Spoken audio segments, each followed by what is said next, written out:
My goodness! Nung nag-check kami sa Halina Lad, hindi talaga ako nagbayad. Siya ang nagbayad noon. Tapos nakaapat na putok yata si sa akin kasi masikip eh.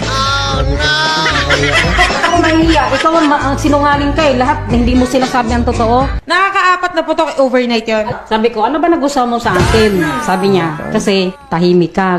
Yun ang gusto ko sa babae. Tsaka ang puti mo. Buti ang mga singit. Totoo. Pinayintay. Yerti mo. Pinadalan ko kaya ng pira. Oh. Nagpasahan na pala ng buko pie.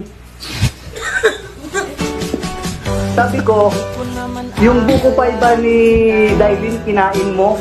Kinain ko, Kuya Romano. Patay ka, sabi ko.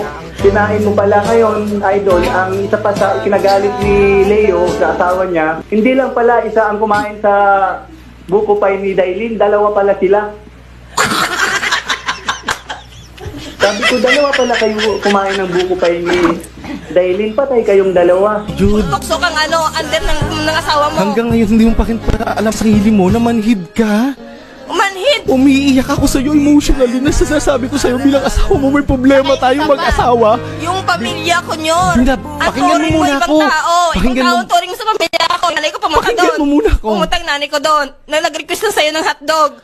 Tapos sabi nanay ko, hotdog, yung binili mo potlong. Tapos nagreklamo nanay ko, nagalit ka. Yerti na yintay. Yerti mo.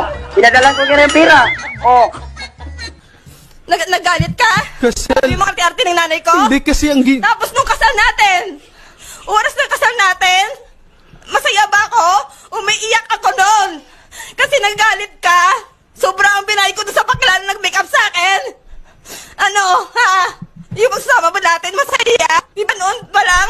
Gawa mo nga. Hindi na tayo magkasundo. Kasi nga yung problema natin, hindi natin Problema, pinag-uusapan. ikaw yun. Kasi makasarili ka. Na dapat yun, pakinggan mo muna ako. Ano pakinggan? Pakinggan mo muna ako. Kaya nga, Kung ano yung dapat noon pa lang yun, na naghiwalay na tayo na ayaw mo ng ugali ko. Sana, hindi ka na nangungunit na makipagbalikan sa akin. Bakit gusto mo pa makipagbalikan sa akin? Kung Hindi, gano'n pa lang kasi ugali siya ang ko. sinasabi sa akin nga noon, sumama Okay, sir, sandali lang. Sumamalo. Pinabibili ka ng hotdog, ba't ka bumili ng putlog? Oo, sir. Hindi po, sir, mali po. Pinabibili po ko Ano ba yung na.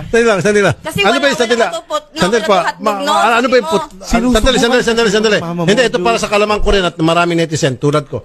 Ano ba yung putlog, Shari? Yung Yung putlog, mahaba sir, po, mas brown. mahaba po sa hotdog yun. Mga ganito po kahaba.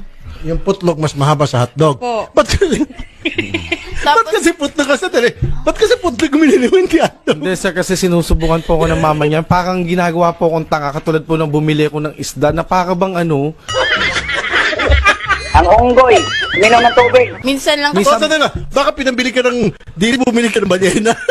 tulad po nung bigas po, bumili po ako na para bang, Jude, hindi ako ganun, Jude. Hindi ganun. Alam mo yan. Dahil yung nanay ko, nakikita ugali mo, kaya ayaw sa'yo, mga pamilya ko.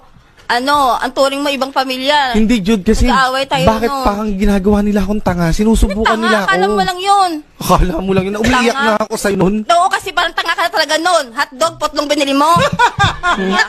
Ikaw ba yung tanga?